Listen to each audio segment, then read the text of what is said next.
Gara-gara beras oplosan, masyarakat tersebut mengalami kerugian hingga 99 triliun rupiah per tahun. Ini diungkap Menteri Pertanian Andi Amran Sulaiman.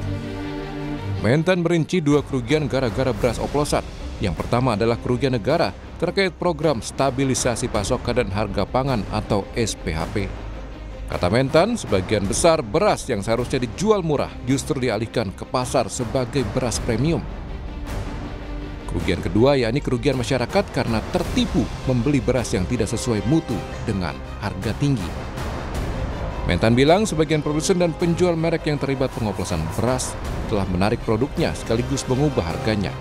Amran menjamin penarikan beras oplosan tidak akan menimbulkan kelangkaan beras di pasaran. Yang kami cek itu ada penarikan sejak pemeriksaan. Sudah ada penarikan. Lah itu enggak. Itu kan beras yang beredarnya di pasaran, Pak. Enggak mungkin. Gimana langka? Stok kita tertinggi sepanjang sejarah. Yang kedua, kita berproduksi terus. Sesuai BPS, kita surplus sekarang ini kurang lebih dibandingkan konsumsi 3 juta ton lebih. Jadi tidak mungkin langka.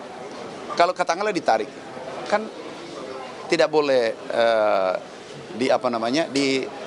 disimpan. Tidak boleh disimpan suatu gudang dan tidak dikeluarkan, nggak boleh kan? Jadi harus dikeluarin. Cuma yang diubah adalah harganya sesuai dengan kualitas barang tersebut. Kalau beras biasa harus harganya beras biasa, bukan premium. Sebagian produsen yang diduga menjual beras oplosan sudah menarik produknya dari pasar.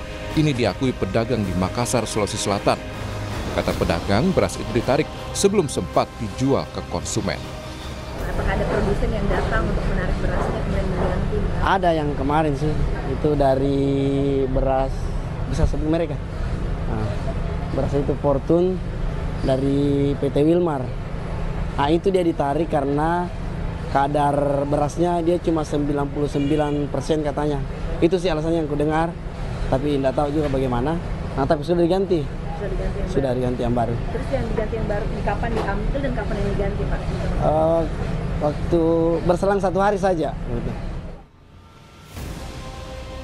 Soal beras oplosan, Ketua Komisi 4 DPR RI Titi Soeharto sempat menyinggung nama Menteri Koordinator Bidang Pangan, Zulkifli Hasan.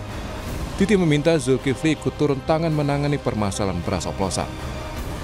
Titi menegaskan, kasus beras oplosan diusut tuntas, semua pihak yang terlibat ditindak tegas.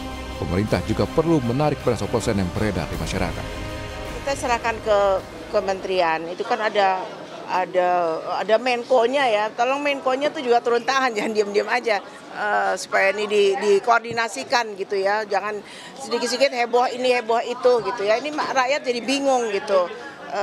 Ini kalau itu perusahaan-perusahaan besar ya harus kita nggak boleh lihat pilih-pilih itu perusahaan besar atau kecil, harus ditindak ya kalau memang itu betul salah, terbukti dia ngoplos gitu.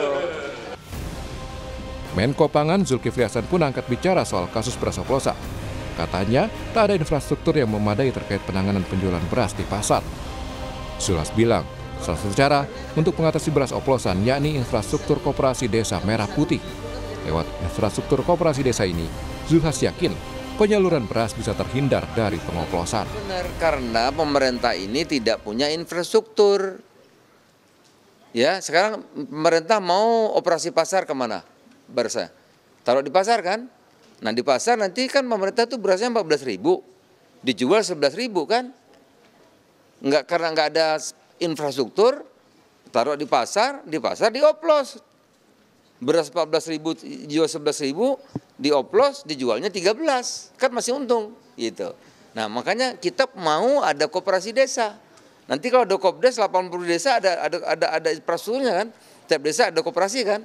Jadi kalau kita operasi pasarin langsung kasih koperasi. Kasus beras oplosan memang harus segera diakhiri, yang muncul akibat kecurigaan penurunan harga gabah di tingkat petani, tapi harga beras di tingkat konsumen justru naik. Tim Liputan, Kompas TV.